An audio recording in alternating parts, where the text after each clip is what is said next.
Now that we have learned a little bit about our elements and our principles and some terms to use to be able to talk about art, let's put it all together. This is a World War II poster from Russia. Though I don't speak Russian, I still know what she's trying to convey. At the same time, there were also American posters that had the exact same sentiment. Maybe a little more rough around the edges, and loose lips might sink ships, or loose lips sink ships. I'm sure we've all heard that at some point in our lives. This is a little more straightforward propaganda. We are always hearing about anti-American propaganda. Well, this is anti-American propaganda from Norway on the left and Germany on the right. And I'm sure you get the idea. They're very strong visuals. At that time, there were a lot more people who were illiterate, and so a lot more things were more visually impactful. But we still have some of that now. This is a more recent illustration from illustrator Michael Whalen. Pretty sure you kind of get that feeling of Disney's WALL-E. But I think with this he was talking more about the fact that plants will always be there in the background. There's always been a visual narrative in all of our artwork and any of the media throughout the centuries. And here you can see this Roman statue of Augustus Caesar, and he's wearing his Imperator cuirass with his hand up, as if he's about to speak to his troops. That we can understand. We can see that he's dressed for war, that he looks as if he's about to speak. But then he's also got down at his feet a baby riding a dolphin. Now for us, we look at that and go, a baby riding a dolphin. That's strange. But for a Roman or someone who is familiar with Roman mythology, they'll see Cupid, the son of Venus, riding a dolphin, the symbol of Venus. And the Caesars were said to be descendants of Venus in legend, and that she blessed their family and she was always looking out for them. So you have this narrative that's tied in to this. Now, of course, this was not bright white in Rome as it stood, but it was very brightly colored, and all of that's gone now.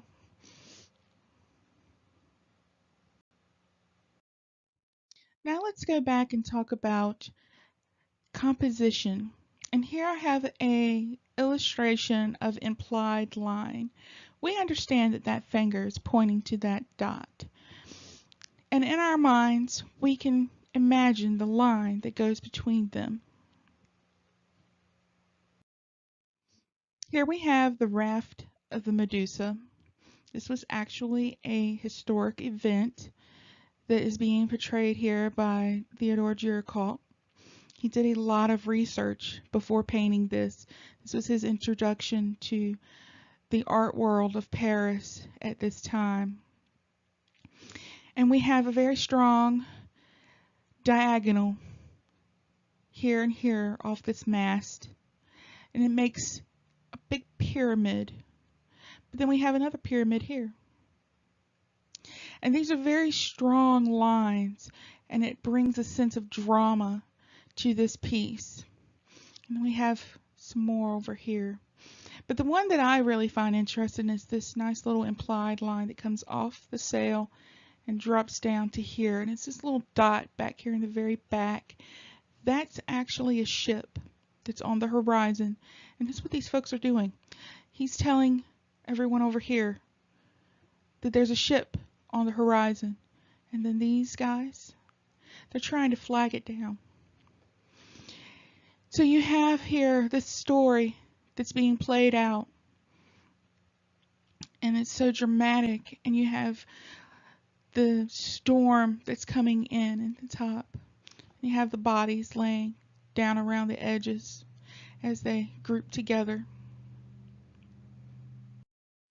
We have here an illustration of those pyramids, those very huge diagonals that I was talking about. It's actually showing you where they are.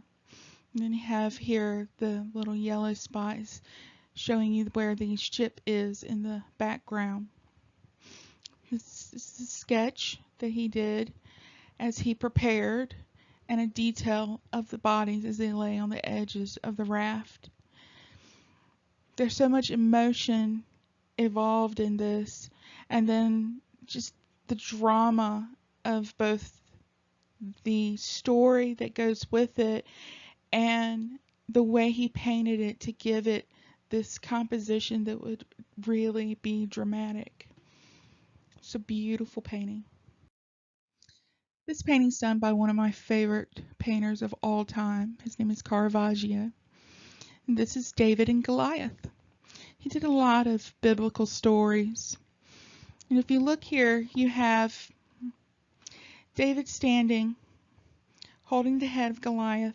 In some of his other paintings that were of this story, the head is much bigger than this. But in this one, he's more modest with the head size. And the lines that are in this one, they are diagonal. They're not completely horizontal or completely vertical, but they're not as dynamic as the diagonals we saw with Jericho. And it's because this is a lot more calm moment. This is after the fight. Goliath is dead. Here we have another marble statue. Now this one was always in marble. There was never paint on this. This is Michelangelo's La Pietà. And the Pietà is a term used for the moment that Christ is taken from the cross and given to Mary. And we have Mary holding Christ's body. And she has this look of resolve on her face. But there's these lovely triangles that are all through here, these lines that give you a dynamic that makes it feel as though it's moving. It gives it more of an emotive, an emotional, more than dramatic. And that's a lot more to do with the fact that the overall composition is one big triangle. And then here we have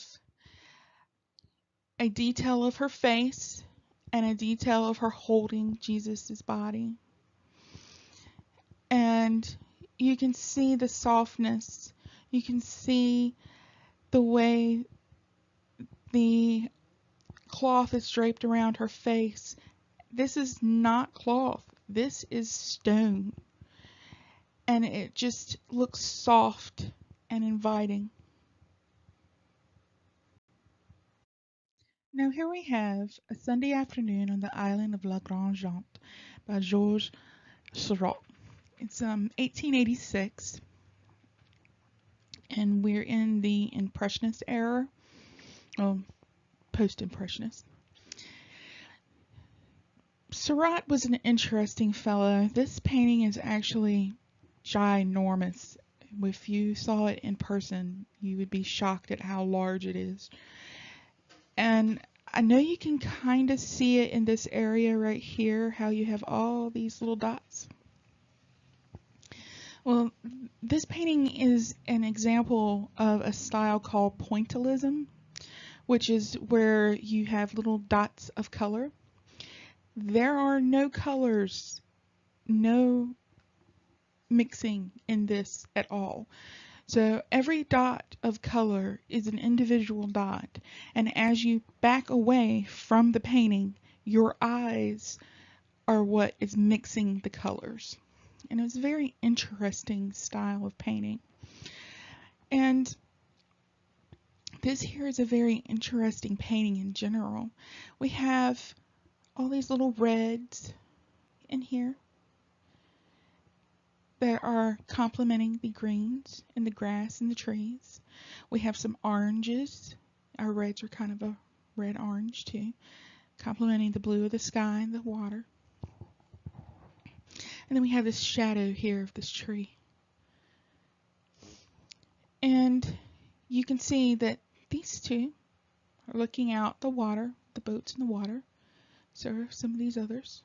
This gentleman is playing, and this lady and her daughter are walking. It's meant to give you a sense of peace. If you look at all the colors, they're nice and cool colors. Even the reds are cool reds. They're not really hot. They're not very vibrant. So their saturation is turned down. And the whole purpose is for you to have this nice, relaxing vision of the island of La Grande Jatte there in Paris. Thank you, and I hope you've enjoyed this. If you look over in study aids, you will find handouts and other information that, if you would like, you can continue learning more about visual literacy.